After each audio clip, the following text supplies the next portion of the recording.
starter deck yang bagi aku starter deck yang sangat-sangat berguna buat korang yang gemar ataupun idolakan boy gentar.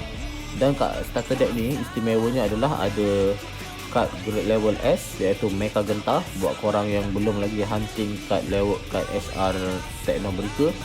So starter deck ni lah yang membantu korang punya deck untuk menggunakan Mecha Gentar.